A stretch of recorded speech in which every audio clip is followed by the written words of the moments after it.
Hello, BookTube. Welcome to Revenant Reads. I'm Ben, and this is another edition of Fresh Read Kills. So, if you're new here, Fresh Read Kills is where I talk about my recent reads for the most part. I can understand how that title, Fresh Read Kills, might put off some people, but if it doesn't put you off, well, Google Gobble, you're one of us. We accept you. But I call it that because I don't call it Friday reads because I don't have time to film on Fridays. It's not a weekend read necessarily because I might do it in the middle of the week. So this kind of just was the thing that made the most sense to me. So I'm filming on Easter morning. My kids had woken us up at 5:30 this morning. So I have a little bit of time before we have to run and see family and do our regular Easter rounds. So I thought I'd try and fit in a video. I haven't had much time to film it all, unfortunately. I've got a backlog of tag videos I need to make. And I didn't want to rush those or feel obligated to do the tags or feel like I was just half-assing everything. I wanted to make sure that when I do the tags that I actually, feel good when I'm doing them. So next weekend, I think I'm going to be getting to most of the tag videos that people have tagged me on recently, and I thank everybody who has tagged me. I certainly appreciate it. I do have fun doing them, which is why when I do them, I want to do them right. So next week, I should hopefully get through my backlog of tags. But for now, go on to what I've been reading, and it was a busy reading week. So I did finish my selections for middle grade March. I finished reading The Man Who Was Poe by Avi. And I had said in the last Fresh Read Kills that I had read this when I was probably around 11 years old, I'm guessing, and I really liked it. It made a big impression on me when I was young. And we essentially have Poe as a character in the book who is helping this boy Edmund find his sister, who has mysteriously disappeared from their apartment building. Edmund recently arrived in Providence, Rhode Island from England. He doesn't really have anybody here with him. He came with his aunt, and his aunt has disappeared as well. And he's trying to find somebody who can help him, and he comes across Poe. And Poe in this, that's kind of a sinister-looking Poe there. And with good reason, I think. This is definitely the Poe of the Griswold biography, or the obituary that he wrote about Poe after he had died, that was scathing and, has definitely tainted our impression of Poe since then, most likely very unfairly. But this is a Poe who is a drunkard. He drinks to the point where he's half insane. He's not very nice to Edmund. And he's really only helping him because he thinks that there's a story in it. However, he does help the boy. He is seen as a tortured genius in this. And he calls himself Auguste Dupin. The character of The Murders of the Rue Morgue, which really kind of helped to spawn the detective genre. There probably wouldn't have been Sherlock Holmes if it wasn't for Poe's character. And it's a great middle grade mystery, I think. The second half does have some kind of unfortunate exposition dumps. I kind of wish that was handled a little more finesse, a little teased out a bit more. But Avi does do a great job of capturing 1848 Providence, Rhode Island. I mean, you can kind of feel the city. You can almost smell it sometimes. And he does insert actual historical details and facts in here. And this is a point where Poe was courting a fellow poet. Trying to remember the exact last name here. Her last name was Whitman. I'm trying to remember her first name. I haven't read any of her poetry, so I'm kind of forgetting it as I'm thinking off the cuff here. But there's at one point in the story where he sits down to get a daguerreotype taken, and that did actually happen. We do have a daguerreotype of him from Rhode Island. It's called the Whitman daguerreotype from 1848, and that's in there. And I'll just insert a picture of that daguerreotype here just for reference.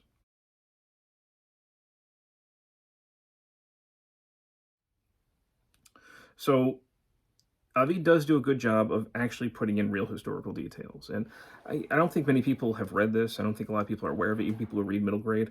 But yeah, I do recommend this one. Like I said, the second half does have some exposition dumps, but if you like Poe, if you like his horror stories, I think that you'll see a lot of what occurs in here are direct references to his stories. So I think fans of Poe especially would appreciate this more than people who wouldn't. But I recommend it because I like Poe. After that, I read Peter Pan, J.M. Barrie, published in, I believe, 1911 in novel form. It was a play before that. And I was familiar with Peter Pan as far as the Disney cartoon is concerned. I also grew up with Hook, starring Robin Williams. And after reading this, I understand a lot more of the references that are in that movie. But I had not actually read the novel. And I'm glad that I did. There's a lot going on in here. I mean, I just kind of did a fairly quick, casual read, but I was recognizing how much you could chew on for this. I understand why Pan is such a fascinating character. He's I've seen some people kind of refer to him as almost he can almost be like an angel because he like guides children's souls to a place where they'll never grow up, almost like a purgatory almost. But he's definitely much more like a pagan god. He can be fickle and he changes his mind at the drop of a dime. He'll switch sides. He kills lost boys who are growing up. He's dangerous. He can, you can be counting on him for your life, and he might lose interest. And that's part of the whole childhood aspect. I think we have the stages of growing up because with him, of course, is Tinkerbell. And J.M. Barrie talks about how Tinkerbell is only big enough for one emotion at a time. So it's kind of like, a very infantile, almost, depiction of emotion. And then Peter Pan is somebody who does not have any control of his emotions. They're sometimes contradictory, and he doesn't always understand what he feels or why. And then you have Wendy, who's growing up, and she's starting to become, part of maturing is being more aware of your emotions and not letting them rule your actions. But there's a lot of other things that are occurring in this. I mean, he makes it a point to say that they're the same size, Wendy and Peter Pan. And just as his shadow escaped from him, he might be something of a shadow of her. I mean, kind of her double. I can see people who would reread this over and over and over again would continuously find new things to chew on. The thing that really struck me, like I said, was the kind of almost sinister nature of Japan of Pan sometimes. J.M. Barrie doesn't necessarily romanticize childhood. He does look on it with nostalgia, and I think that the adults that would have read this especially would have seen that nostalgia. But he also sees it as a place that's kind of better left behind in the end. It can be a little bit frightening. It can be a place where you're unsure, where you're kind of adrift. There's kind of a complicated relationship with childhood in this. I mean, I'll definitely go back to this at some point and find new things. I'll read up a little more scholarship with this. This is just kind of a quick pass through. But it's I was definitely surprised by certain things, especially the kind of casual nature by which death is is dealt with. People just kind of die. Peter Pan forgets the people that he kills. And also the narrator himself is his own character. He seems almost Panish. Towards the end especially, he lays some hate down on Wendy's mother, and then he talks about how she's, his favorite. So he kind of changes his mind back and forth sometimes, like Pan. So it's very, very, as far as my reading experiences have been, this was definitely unique. I'm glad I read this, and I think I'll return to it at some point in the future, and see what else I can get out of it. And then I read with my son Matilda by Roald Dahl. Um, I did not grow up with this book. I didn't grow up with the movie. I was kind of just too old when this came out.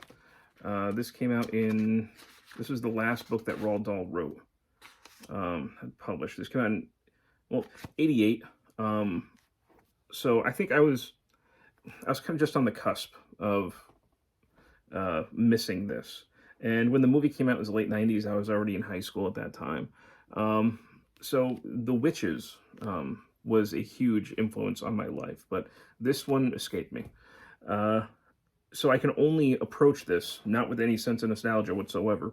I can only approach this as somebody, a guy who's going to be turning, 40 in a couple weeks.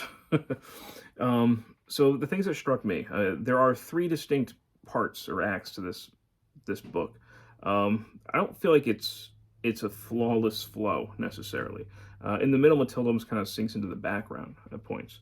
But we have Matilda, she is born into a terrible family who doesn't understand her at all, and neglects her, belittles her, and especially as a teacher, I see students in those kinds of situations sometimes, right?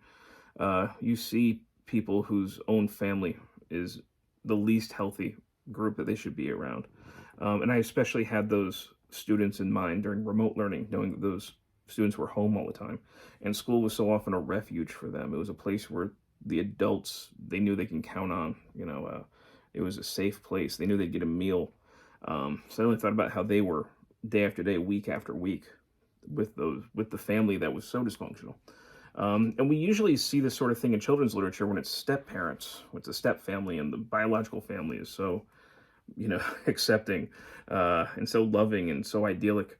And instead, Matilda's family are a nightmare. And she has a found family in this with Miss Honey, somebody who understands her. And towards surprisingly late in the book, Matilda starts to develop her mental like telekinesis powers. And I couldn't help but think of another famous girl who developed that, and that would be Carrie White, Stephen King's first novel back in the 1970s. If Carrie White had a more supportive group outside of her household, maybe she wouldn't have burned down the gym and murdered her mother and destroyed half the town. So this is the other path that Carrie White, I guess, could have taken. But it also made me think of the sort of thing that maybe that Roald Dahl might have been drawing on. In the early 20th century, that's when they came up with that whole theory that poltergeists might be manifestations of adolescence. That their emotional instability and is affecting things around them. And then in the 70s, especially with Carrie, but also with other instances, certainly Stephen King kept dipping that well, but mind powers and telekinesis and, children and adolescents. So this is kind of at the tail end of that. But, this is still a nice, a perfectly nice book where you have a girl who values reading. It's about finding the family where you belong and not just being stuck in the one that you're obligated to be with. So, over-the-top characters, violence done to children, grabbing them by the pigtails and spinning them around and throwing them. And I think that Dahl never shied away from darker aspects, which I think is one of the reasons why something like The Witches attracted me as a child. He didn't, he was very frank about the kind of cruelty that especially adults can do to children. That sometimes the most dangerous thing in the world to a child is an adult. And that's a scary thing for an adult to think of. But it's a reality for many children. So that was my experience and thoughts with Matilda. My son certainly enjoyed it, and he was cracking up quite a few times. And then I finished an adult book, one that I think I might do a separate video on. This one's already running kind of late. And I have some other thoughts that I want to share about this, and this was The House Next Door by Anne River Siddons, published in the mid-1970s. I got this in that big surprise book haul. And this is essentially a haunted house story, but a very different one, very unique one. It's from the perspective of neighbors. A very different type of haunted house. And I enjoyed this overall. There were some things that I could certainly criticize. But like I said, I think I will do this in a separate video. If not today, then maybe this week or something, whenever I can fit it in. This one deserves just to be teased out a little bit more extensively than what I usually do in the Fresh Red Kills. But I did finish this. In terms of books that I started, I am doing 2 different read-alongs, jumping into the BookTube community. The first one is 2021 Saga Long, reading Njal's Saga, one of the Icelandic sagas. This was an event created by Elena Macradina. I don't know if I'm saying that right. Hopefully I am. And I am I do love the Viking Age. There are so many things about Norse culture and aesthetics that resonate with me. And when I saw there's going to be a saga long, I had to jump on it. So I got this. It just arrived pretty late, but I'm only a few pages into the introduction, so I have a lot of catching up to do. But I'm really looking forward to diving into this more. And then I also started reading another read along, and that's Brideshead Revisited by Evelyn Waugh.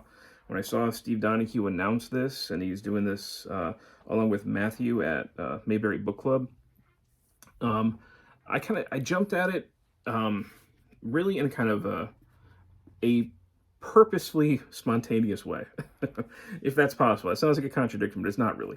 I joined BookTube especially so that I can be exposed to new things. And when I saw this, I thought, what the hell? I just want to jump in, not knowing much about this book. That was part of the reason that I jumped in, because I didn't know much.